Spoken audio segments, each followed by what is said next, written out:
अशोक खरासारख्या अजून 2 महाराजांना पोलिसांनी काल अटक केली. एक म्हणतोय मी बाळूमामाचा अवतार आहे आणि एक फुंक मारून मंत्र म्हणून कॅन्सर बरा करतोय. डायरेक्ट लिव्हरमध्ये प्रवेश करतोय तो तर. म्हणजे बघा, वर्ण देव बघून पण अक्षरशः देवाला लाज वाटली असेल की काय माणसं मी पैदा केलेत. सगळ्यात जास्त दोषी ती महाराज नाहीत. जी लोक ह्या महाराजांकडे जातात ना, सगळ्यात जास्त दोषी ती लोक आहेत. अरे श्रद्धा असावी, पण श्रद्धेचं रूपांतर अंधश्रद्धेमध्ये नाही झालं पाहिजे. ही लोक तुमच्या श्रद्धेचा फायदा घेऊन तुम्हाला फसवतात, महिलांवरती अत्याचार करतात, पैशाला लुबाडतात. ही लोक बसले तर त्यासाठी, ह्यांचा इन्कमच तो आहे. तुम्ही लोक, जी लोक त्यांच्याकडे जातात ना, त्यांच्या पाया पडतात, ही लोक त्यांचा इन्कम आहे. ही लोक त्यांच्याकडे जाणार, ही लोक त्यांना फसवणार. आणि एकदा समजलं ना की आपण फसलोय, मग डोकं आपटत बसणार. अरे श्रद्धा आणि अंधश्रद्धेमध्ये खूप जमीन आसमानचा फरक आहे. देवावरती श्रद्धा असावी, पण या भामट्या लोकांच्या अंधश्रद्धेमध्ये तुम्ही फसता कामा नये. आणि मला काय म्हणायचंय, थोडा प्रॅक्टिकल विचार करा.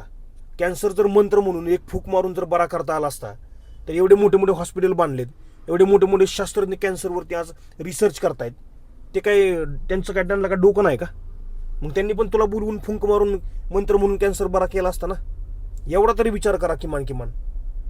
हे लोक तुम्हाला लुबड्याला बसलेत, लक्षात घ्या. आणि अजून असे कितीतरी की ते बाहेर यायचेत आणि अजून लोक त्यांच्याकडे जात आहेत. लोकांना भीती दाखवली जाते आणि लोक ते भीतीपोटी तिथे जातात आणि स्वतःची फसवणूक करून घेतात. आता सुधारण्याची गरज आहे. या बाबा लोकांना, ह्या भामट्या लोकांना जेलमध्ये टाकण्याची गरज आहे. लक्षात ठेवा.